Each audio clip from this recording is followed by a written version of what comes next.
पारदर्शिता का मत या दखल का खत। संदर्भ यह है कि देश के मुख्य न्यायाधीश चंद्रचूड़ को देश के कानून मंत्री किरण रिजिजू के द्वारा एक पत्र लिखा गया है और इसमें जजों की नियुक्ति की प्रक्रिया में सरकार की हिस्सेदारी की बात कही गई है। उसके अंतर्गत किरण रिजिजू जी ने स्पष्ट तौर पर कहा है कि वर्तमान में जजों की जो नियुक्ति की प्रक्रिया है उसमें पारदर्शिता का अभाव है, जवाबदेही का अभाव है। सरकारी प्रतिनिधियों को कॉलेजियम का हिस्सा बनाए जाने से पारदर्शिता आएगी, जवाबदेही आएगी।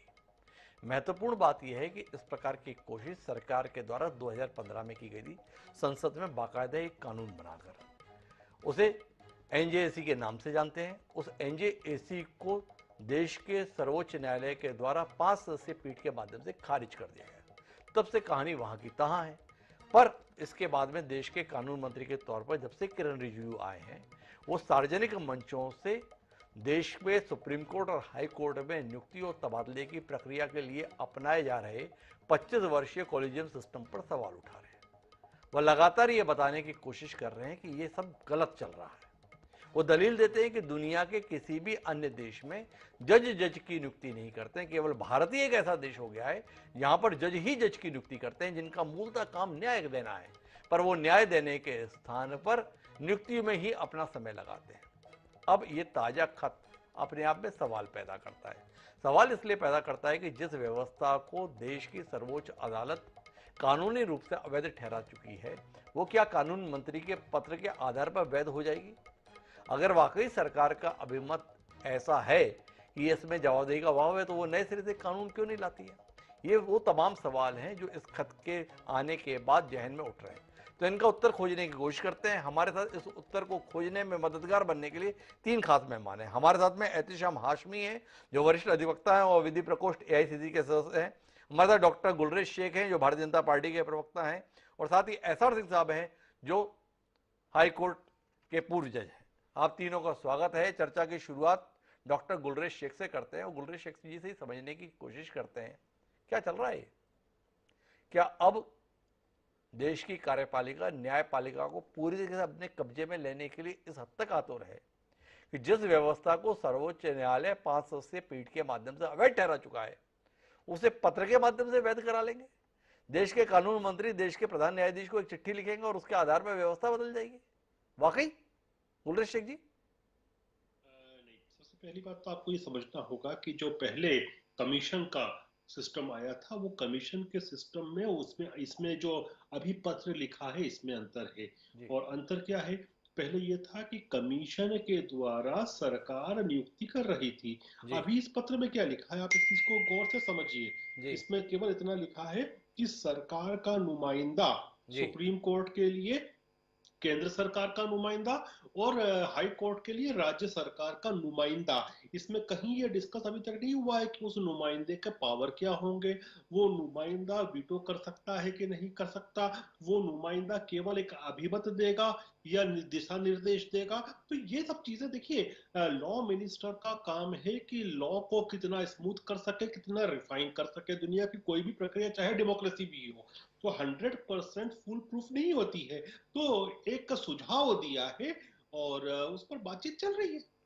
बात कहां चल रही है साहब? कुल मिलाकर आपकी लगातार कोशिश चल रही है कि जजों की नियुक्ति की प्रक्रिया में सरकार की हिस्सेदारी हो जाए। सर्वोच्च न्यायालय ने जो व्यवस्था बनाई है उसके अंतर्गत नियुक्ति की प्रक्रिया यह है कि सर्वोच्च न्यायालय के 5 सीनियर मोस्ट जज बैठते हैं, परस्पर चर्चा करते हैं, चर्चा के आधार पर नाम तय करते हैं, सरकार को अनुशंसा भेज देते हैं, सरकार अनुमोदित कर देती है, आदेश जारी हो जाता है। सरकार ये चाहती है कि आप 5 लोग बैठकर फैसला ना करें, हम भी आपके साथ बैठे और उसके आधार पर नाम तय करें। तो गुलरेज शेख जी, ये जानने में बड़ी दिलचस्पी है, जो आपके खिलाफ फैसले सुनाते हैं या आपके कामकाज की समीक्षा करते हैं, उन्हें आप ही नियुक्त करने के लिए इतने उतावले, इतने व्याकुल, इतने परेशान क्यों हैं? न हम उतावले हैं, न परेशान हैं, न हम व्याकुल हैं। लेकिन एक ट्रांसपेरेंसी जो होती है वो डेमोक्रेसी का एक बहुत इंपॉर्टेंट पिलर होती है। तो यदि हम ट्रांसपेरेंसी की बात करते हैं कि किस प्रकार से निर्णय लिए जाए, तो मुझे लगता है उससे लोकतंत्र को और लाभ ही मिलेगा, इससे लोगों का विश्वास ही बढ़ेगा। और आप एक देखिए, एक मिनट रोकता हूं गुलरेज शेख जी। ये कांग्रेस या विपक्ष के लोग सेना को लेकर कोई सवाल उठा देते हो तो आप तो पूरा आसमान धरती पर ला देते हैं। सेना पर सवाल उठाएंगे, इनकी हिम्मत, इनकी हिमाकत। आप देश के सर्वोच्च न्यायालय के सम्मान्य न्यायाधीशों के द्वारा लिए जाने फैसले पर सवाल उठा रहे हैं, उसमें जवाबदेही नहीं देख रहे हैं, उसमें पारदर्शिता नहीं देख रहे हैं। भाई ये फैसला ले कौन रहा है? देश के सर्वोच्च न्यायालय के प्रमुख न्यायाधीश, उसके साथ 4 वरिष्ठतम न्यायाधीश, उनके फैसले से आपको संतोष नहीं है, उनके निर्णय से आपकी सहमति नहीं है। चाहते क्या है आप? आपके दरवाजे पे आकर ही सारे फैसले हों?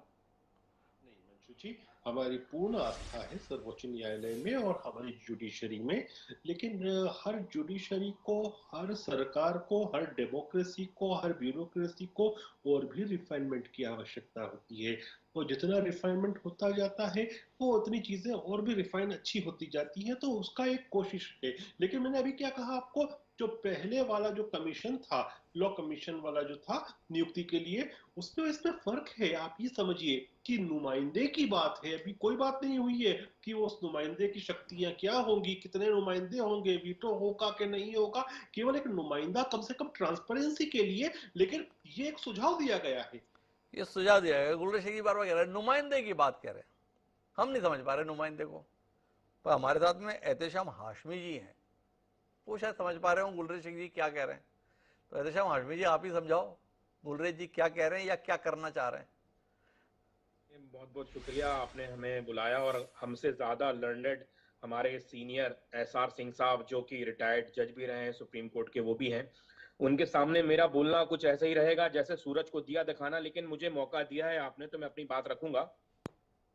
देखिए, यहाँ पे गवर्नमेंट की इंटेंशन बहुत इंपॉर्टेंट है जी। गवर्नमेंट के पास जहां जहां पावर है अपॉइंटमेंट करने के, जैसे election commission, chief election commissioner ये अपॉइंट करते हैं, उसमें देखिए ये 24 घंटे के अंदर फैसला ले लेते हैं किसको अपॉइंट करना है, किसको अपॉइंट नहीं करना है। जी। तो जहां जहां गवर्नमेंट को हमने जिम्मेदारी दी है, वहां पे गवर्नमेंट की अपॉइंटमेंट पॉलिसी बहुत ही ज्यादा करप्ट, इलीगल और अनजस्टिफाइड रही है। जी। ये बात मैं एज ए लॉयर कहना चाह रहा हूं। आप देखिए, उसी सिलेक्शन प्रोसेस से सिलेक्ट होके जो जज आते हैं, जो भाजपा के आइडियोलॉजी के हिसाब से फैसला देते हैं, उन्हें संसद भवन भेज दिया जाता है, उन्हें ह्यूमन राइट्स कमीशन का चेयरमैन बना दिया जाता है। तो जब इस प्रोसेस से भाजपा को इतनी प्रॉब्लम है, तो उसी प्रोसेस के द्वारा चुने हुए जजेस को ये लोग फिर इतनी बड़ी बड़ी पोस्ट क्यों दे रहे हैं? इसका सीधा सा उदाहरण मैं आपको दे सकता हूं। बाबरी मस्जिद का जब केस डिसाइड हुआ, तब बीजेपी के हमारे भाइयों ने बहुत तालियां बजाई और जजेस को प्रेस किया। लेकिन जब कोई ऑनरेबल जज ऑनेस्टी से, ईमानदारी से सरकार के खिलाफ कोई फैसला देता है, तभी अपना रोना रोते हैं कि भाई ये सिलेक्शन प्रोसेस गलत है और गवर्नमेंट को भी रोल होना चाहिए। हिमांशु जी, हाथ जोड़ के मैं आपसे एक चीज बोलना चाहता हूं, हमारे सीनियर जज साहब भी यहाँ पे बैठे हैं, वो भी मेरी बात से इत्तेफाक रखेंगे कि एक लीगल मैक्सिम है, नो वन कैन बी जज इन हिज ओन कॉज। कोई भी अपने केस में खुद जज नहीं हो सकता। जी। और आप जानते हैं कि हाई कोर्ट में और सुप्रीम कोर्ट में 60-70% मामलों में सरकार अपोजिट पार्टी या पिटिशनर या अपीलेंट या रिस्पोंडेंट होती है। तो अगर सरकार को ही ये पावर दे दिया जाएगा, तो फिर मतलब आप ये बताइए कि जो उसकी लीगल सैंक्टिटी है ऑर्डर की, वो क्या रहेगी? आप इस बात से भी इत्तेफाक रहेंगे? जस्ट 1 मिनट लूंगा आपका, 30 सेकंड लूंगा बस मैं। बीजेपी की सरकार जहां जहां आती है, ये सारी जगह अपने advocate general, attorney general, solicitor general अपने अपॉइंट करती है। उनका कोई एग्जामिनेशन, उनकी कोई रिटर्न क्वालिफिकेशन नहीं तय करती। तो जब इनके खुद के हाथ काले हैं, तो ये दूसरे के ऊपर इल्जाम लगा रहे हैं। मुझे लगता है ये बात सही नहीं। पर हाशमी जी, मैं आपसे सवाल ये करना चाहता हूँ कि क्या आपको नहीं लगता है कि ये जो जुडिशरी में अपॉइंटमेंट का सिस्टम है, इसमें पिछले कुछ दशक में जो अनुभव आया है, उससे गुलरेज शेख जी की बात को बल तो मिलता है? या अंकल जज वाला जो सिस्टम चला हुआ है, पीढ़ी दर पीढ़ी हाईकोर्ट जज के बेटे भतीजे वो हाईकोर्ट जज बनेंगे, सुप्रीम कोर्ट में जिसके पिताजी हाईकोर्ट जज हो गए वो बन जाएंगे, एक सिलसिला चला आ रहा है लगातार। आप देखिए, अगर हम अपने जजेस के संदर्भ में उनका वंश वृक्ष बनाएं तो पता चलेगा कि ये सुप्रीम कोर्ट में इनके पिताजी जज थे, ये हाई कोर्ट में जज है, इनके चाचा जी वहां थे, ये यहां पर हैं। क्या आपको नहीं लगता है कि पिछले कुछ समय से इस प्रक्रिया के तहत जिस भाई भतीजावाद के खिलाफ हम लड़ने की बात करते हैं, हमारे देश की सर्वोच्च न्यायिक संस्थाएं उस रोग से ग्रसित हो गई हैं? हिमांशु जी, बहुत अच्छा सवाल पूछा आपने, और मतलब ये एक बहुत दर्द भरा सवाल है मेरे लिए भी। आपको मैं ये बताते हुए मुझे खुशी भी हो रही है और दुख भी होता है कि आप जैसे जो जर्नलिस्ट हैं और एंकर हैं, पत्रकार हैं, ये मेहनत से ही कहीं पे पहुंचते हैं। जैसे आप इस चैनल में हैं, आप चैनल को हेड कर रहे हैं, तो आप अपनी काबिलियत के बल पे आए हैं। जी लेकिन जब जजेस की अपॉइंटमेंट होती है या फिर किसी कॉन्स्टिट्यूशनल पोस्ट पर अपॉइंटमेंट होती है, तो कहीं ना कहीं सरकार का फेवरेबल रवैया भी उसके साथ जुड़ा हुआ होता है। जैसे मैं आपको एक सिंपल सा एग्जांपल देता हूं। हमारे देश में जो संविधान अलाउ करता है कि जो भी सीनियर एडवोकेट है या एडिशनल एडवोकेट जनरल है, उनको प्रेफरेंस दी जाती है सुप्रीम कोर्ट और हाई कोर्ट जज के लिए। लेकिन एडिशनल एडवोकेट जनरल और एडवोकेट जनरल कैसे अपॉइंट होते हैं? वो सरकार अपॉइंट करती है। तो सरकार, आप जानते हैं कि ये हमारी जो वर्ण व्यवस्था है उसमें जो सबसे ऊपर के लोग हैं उनको बहुत ज्यादा प्रेफरेंस दिया जाता है। जी आप देखिए, एक पर्टिकुलर कम्युनिटी के, एक पर्टिकुलर विचारधारा के लोग 70% जजेस में, लेकिन वहीं आप दलितों की संख्या देखिए, सिख भाई बहनों की संख्या देखिए या मुस्लिम्स की संख्या देखिए, तो बहुत ही ज्यादा, मतलब 1-2% में आप गिन सकते हैं। तो ये जो मुझे लगता है कि जब तक हमारी सोच में परिवर्तन नहीं होगा, तब तक अपॉइंटमेंट प्रोसेस भी हम कितनी भी कोशिश कर लें वो फेयर नहीं हो वो पाएगी। फेयर क्योंकि नहीं हो पाएगी, ये हाशमी जी का कहना है। मेरे साथ में जस्टिस एतहार सिंह साहब जुड़े हुए हैं, उनसे दो सवाल है। पहला तो देश के कानून मंत्री के इस पत्र को आप कितना जायज या नाजायज मानते हैं, पहला। और दूसरा, सरकार बार बार कह रही है जो है वो ठीक नहीं है, इसके संदर्भ में आपकी क्या राय है सिंह साहब? देखिए, जायज नाजायज का प्रश्न नहीं है। संवैधानिक व्यवस्था से ही काम हो सकता है। जी जो पहले कॉन्स्टिट्यूशनल अपॉइंटमेंट का बनने के पहले उसमें संविधान 129 में ये था। मैं तो बोल रहा हूँ भाई कि लेटर के माध्यम से नहीं हो सकता ये। जी उसके लिए जो उन्होंने लेटर में लिखा है उसी प्रकार का संशोधन संविधान में कर दे तो वो हो जाएगा, उसमें कोई दिक्कत नहीं है। सिंह साहब बड़ी महत्वपूर्ण बात कह रहे हैं। सिंह साहब का कहना है कि क्या पत्र के माध्यम से प्रक्रिया में बदलाव संभव है? तो गुलरेज शेख, वापस आपके पास आता हूं। कोशिश क्या है कार्यपालिका की? क्या देश में यह स्थापित करना कि जो जजों की कुर्सी पर बैठे हुए लोग हैं वो सही लोग नहीं है? क्या देश की सरकार देश की जनता को यह बताने की कोशिश कर रही है? देश के कानून मंत्री सार्वजनिक मंचों से और इस प्रकार के पत्र के माध्यम से लगातार आवाज उठा रहे हैं, क्या बताना चाह रहे हैं? क्या आपको नहीं लगता है कि इसका नतीजा देश के न्यायालयों के प्रति लोगों का विश्वास घटेगा? इस खतरे को आप महसूस नहीं कर पा रहे? नहीं, ऐसा है कि इसमें जी गुलरेज जी। देखिए, सरकार इस चीज के लिए प्रतिबद्ध है कि न्यायालय के प्रति लोगों का जो सम्मान है, उसका भरोसा है, वो और भी बढ़े। और इसीलिए एक संवाद होना चाहिए। वो संवाद चल रहा है। क्या आपको लगता है कि कानून मंत्री और न्यायाधीशों के बीच में संवाद नहीं होना चाहिए, संवादहीनता होनी चाहिए? तो माफ जब कीजिएगा गुलरेज शेख जी, संवाद होना चाहिए, लेकिन क्या वो सड़क पर होना चाहिए? क्या हम अपने घर की बातें चौराहे पर आकर करेंगे? इसको लोग फजीहत के तौर पर देखते हैं। देश के सम्माननीय कानून मंत्री और देश के मुख्य न्यायाधीश क्या एक कमरे में बैठकर परस्पर संवाद के माध्यम से समाधान तक नहीं पहुंच सकते? क्या यह जरूरी हो गया है कि देश के प्रधान न्यायाधीश एक मंच से सरकार पर सवाल उठाएं, देश के कानून मंत्री अलग मंच से देश की न्यायिक व्यवस्था पर सवाल उठाएं, और फिर इस पत्र के सार्वजनिक करके यह बताया जाए कि देखो कितना गलत चल रहा है? कुल मिलाकर इस देश के लोकतंत्र जिन खंभों पर स्थापित है, वो खंभे एक दूसरे को इतना कमजोर बताने के लिए आतुर क्यों हैं गुलरेज शेख जी? नहीं, बिल्कुल भी ऐसा नहीं है जो आप सोच रहे हैं या कह रहे हैं। इसके उलट चीज है। देखिए, चाहे न्यायपालिका हो या विधायिका हो, दोनों ही एक्स चेकर जो है, टैक्स पेयर है, आपके और मेरे जैसा, उसके पैसे पर ही चलती है। तो हमारे टैक्स के मनी से, एक आम नागरिक के टैक्स के मनी से दोनों चलती है, चाहे न्यायपालिका या विधायिका। तो दोनों का के बीच में क्या संवाद हो रहा है? यदि उस एक्सचेकर को जो पे कर रहा है उस संवाद के होने के लिए, उसको मालूम हो, तो वो और डेमोक्रेटिक है। विधायिका और न्यायपालिका में कहा संवाद हो रहा है? संवाद तो न्यायपालिका और कार्यपालिका के बीच में हो रहा है।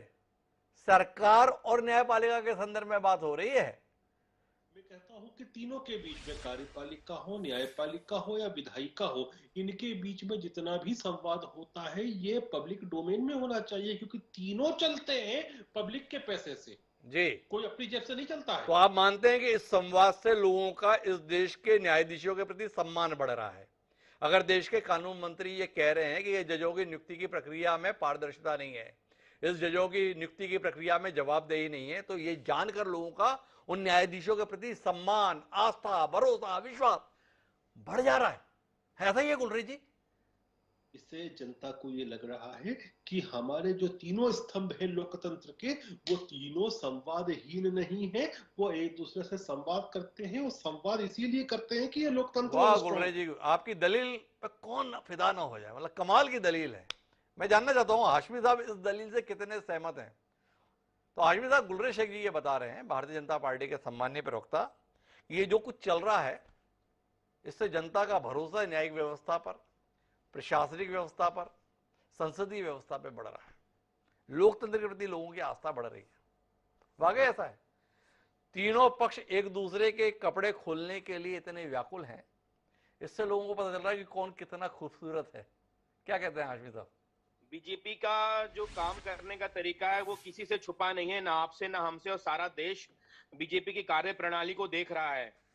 आज मैं आपसे एक लॉयर के नाते नहीं, एक सिर्फ आम हिंदुस्तानी के नाते एक बात कहना चाहता हूं कि सुप्रीम कोर्ट हमारे हिंदुस्तान का गौरव है, और हमारे लॉ मिनिस्टर भी हमारे लिए उतने ही इंपॉर्टेंट है जितने ऑनरेबल जजेस।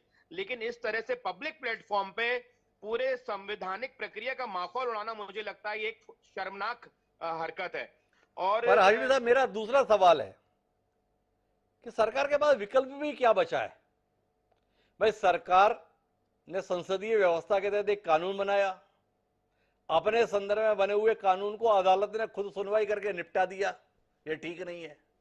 तो इसके बाद में चुनी हुई सरकार के नुमाइंदों के पास विकल्प क्या है अपने चुने हुए लोगों को ये बताने के लिए कि देखो चल क्या रहा है? हमने पिछली बार भी आपसे सवाल किया था कि जजेस की नियुक्ति की प्रक्रिया के अंतर्गत एक बड़ा वर्ग ऐसा महसूस करता है कि जिस नेपोटिज्म को लेकर हम बाकी जगह पे शिकायत करते हैं, उसका सही मिसाल तो इस जज की नियुक्ति प्रक्रिया में है।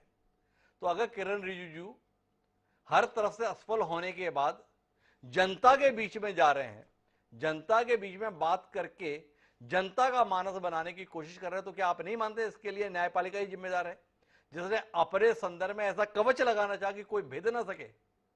जी, हिंदुस्तान जैसे विशाल देश का विधि मंत्री, कानून मंत्री अगर अपने आप में इतना असहाय है, इतना हेल्पलेस है, तो मुझे लगता है उनको रिजाइन करना चाहिए और किसी कॉम्पिटेंट इंसान को जो कि कॉन्स्टिट्यूशन का और लॉ का एक्सपर्ट हो, उसको लॉ मिनिस्टर की कमान सौंपनी चाहिए। चलिए, आपने किरण रिजिजू को तो खारिज कर दिया, देश के सम्मान्य उपराष्ट्रपति के संदर्भ में क्या कहेंगे? आपके सर्वोच्च न्यायालय के वकील भी रहे हुए हैं जगदीप धनखड़ साहब, उनका भी अभी 4 दिन पहले एक बयान था, उसमें उन्होंने केशवानंद भारती केस को ही खारिज कर दिया उसके निर्णय के संदर्भ में। तो किरण रिजिजू अकेले नहीं हैं, कई लोग हैं जो इन कोशिशों के साथ खड़े हैं। आपके माध्यम से मैं ऑनरेबल धाकड़ जी से भी एक सवाल करना चाहता हूं कि उन्होंने ये सवाल जब वो लॉयर थे, जब वो सुप्रीम कोर्ट में प्रैक्टिस करते, तब क्यों नहीं उठाया? उन्हें क्या सिर्फ जब बीजेपी ने ये वाइस प्रेसिडेंट ऑफ इंडिया का पद दिया तभी उनको ये चीज रियलाइज हुई कि जो जुडिशियल अपॉइंटमेंट्स होते हैं, जजेस के जो अपॉइंटमेंट होते हैं, ये अनफेयर है? क्यों ना जैसे लोअर जुडिशरी में अपॉइंटमेंट होता है, रिटन एग्जामिनेशन होता है, इंटरव्यू होता है, वैसे ही कुछ प्रोसेस लाई जाए। लेकिन प्रोसेस गलत है इसका मतलब ये नहीं है कि जो बीजेपी पार्टी हर मुद्दों पे विफल हो चुकी है उनके हाथ में कमान सौंप दे के वो जजेस कैसे अपॉइंट होंगे? फिर तो अगर बीजेपी के हाथ में कमान आ गई जजेस को अपॉइंट करने की, तो मुझे इस बात में कोई भी हमें दो राय नहीं रखनी चाहिए कि जितने भी हाई कोर्ट है और हमारा जो सुप्रीम कोर्ट है, वहां पे आरएसएस और बीजेपी के कार्यकर्ता जज बन के बैठेंगे। ये तो हिंदुस्तान बिल्कुल नहीं चाहता है कि देश की न्यायपालिका की कमान तो एक पार्टी विषय से जुड़े हुए लोगों का न्यायपालिका पे कब्जा हो जाए, ये देश के लिए ठीक नहीं, ये हाशमी जी का कहना है। मैं वापस सिंह साहब के पास आना चाहता हूँ। सिंह साहब, आपसे जानना चाहता हूँ, दो किस्म के तर्क हमारे बीच में है। गुलरेज शेख जी कह रहे हैं क्या संवाद नहीं होना चाहिए, क्या बात नहीं होनी चाहिए? एक तरफ हाशमी साहब हैं जिनका कहना है कि एक पार्टी विशेष, एक विचार विशेष के लोगों को अदालतों पर कब्जा करने के लिए सारी मुहिम चल रही है। आपसे जानना ये चाहता हूं कि ये जो कुछ चल रहा है, इससे लोकतंत्र और न्यायिक व्यवस्था दोनों मजबूत हो रही है या कमजोर हो रही है? इस संदर्भ में आप जैसा विधि विशेषज्ञ क्या मानता है? इसलिए मैं ये मानता हूँ कि जो डिबेट हो रहा है, जी जो हो रहा है, इसका मतलब ये नहीं है कोई एक दल विशेष का कब्जा जुडिशरी पर हो जाए, ऐसा मैं मानने को तैयार नहीं हूँ। जी लेकिन अगर कोई खामी है, लेकिन जो बात से बताया ना कि जो अपॉइंटिंग अथॉरिटी है जी उसको बिल्कुल शून्य कर दिया, जी ये भी अपने आप में गलत है। जिसको अपॉइंट करने का पावर है उसको पावर इम्प्लिसिट है कि ना पाए अपॉइंट करे, रिफ्यूज कर दे। तो पहले रिकमेंडेशन था, जी पहले कंसल्टेशन था, बाद में रिकमेंडेशन था, उसमें जुडिशियल जजमेंट हो गया। अगर एक बार वो वापस करते हैं दोबारा करेंगे तो उनको बाध्य होगा मानना। जी ये तो एक कंपल्सन हो गया ना। हम कहते हैं कि उनके पास भी विवेक होता है, उनके तमाम सोर्सेस हैं जी पता लगाने के लिए। कोई आफ्टर ऑल जजेस आर आल्सो ह्यूमन बीइंग, जी वो भी उनसे भी मिस्टेक हो सकती है, कहीं गलती हो सकती है। तो ये होना चाहिए, लेकिन जो प्रक्रिया है लेटर से नहीं होगा, उसके लिए संविधान में अप्रोप्रिएट संशोधन होना चाहिए, ये मैं मानता हूँ। तो कुल मिला के हर सिंह साहब का कहना है कि जो वर्तमान प्रक्रिया उसमें सुधार की गुंजाइश है, लेकिन वो सुधार किसी के खत लिखने मात्र से नहीं हो जाएगा, उसके लिए संविधान संशोधन की प्रक्रिया को अपनाना चाहिए। जो महत्वपूर्ण बात है हमारे दर्शकों के लिए समझने की, वो ये है कि जिस नेशनल जुडिशियल अपॉइंटमेंट कमीशन की बात 2015 में की गई थी, उसमें ऐसा बिल्कुल नहीं था कि सरकार अपने 2 आदमी लाके बिठा देगी और वो जज अपॉइंट कर देंगे। चाहा उसमें यह गया था कि सुप्रीम कोर्ट के चीफ जस्टिस ही इस कमीशन की अध्यक्षता करें, 2 सीनियर मोस्ट जजेस भी उस कमीशन का हिस्सा हों, पर इसके अलावा देश के प्रधानमंत्री, विपक्ष के नेता की मौजूदगी में देश के 2 अन्य क्षेत्रों से जुड़े हुए सम्मानित लोगों को भी इस कमीशन का हिस्सा बनाया जाए, ताकि ज्यादा जवाबदेही के साथ में नियुक्ति की प्रक्रिया हो सके। अगर वो विचार उस समय पर फलीभूत नहीं हुआ है, तो नए स्वरूप में लाने की कोशिश संसद के माध्यम से होनी चाहिए, ना कि खत के माध्यम से। इस विचार के साथ में यह चर्चा अपने निष्कर्ष पर पहुंचती है। देखिए, देश की सत्ता पर काबिज लोग क्या इस दृष्टिकोण के साथ कुछ ऐसे कदम उठाएंगे जिससे लोगों का व्यवस्था इन तीनों स्तंभों के प्रति, कार्यपालिका, न्यायपालिका और विधायिका के प्रति पड़े। एक प्रचंड बहुमत की सरकार, एक दीर्घकालिक दृष्टि से काम कर रही सरकार से ऐसे कदमों की अपेक्षा देश को रहती है। देखिए, इस मसले का कोई सम्मानजनक समाधान आने वाले समय में देश को मिलता है या नहीं। आप तीनों मेहमानों को धन्यवाद इस नाजुक विषय पर चर्चा का हिस्सा बनने के लिए।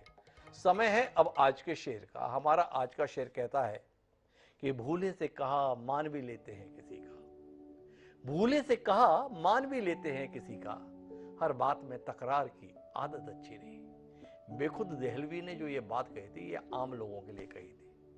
उन्होंने सोचा नहीं होगा कि देश की सत्ता में शीर्ष पर बैठे हुए लोगों पर भी उनका शेर इतना मुफीद है। बात चाहे सत्ता में बैठे हुए मंत्री की हो या जज की कुर्सी पर बैठे हुए माननीय न्यायाधीशों की, दोनों पर यह शेर मुफीद है।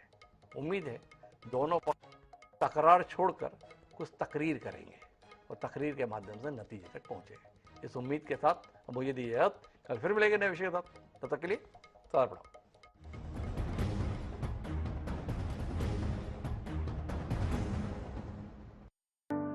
इस कार्यक्रम के प्रायोजक थे राम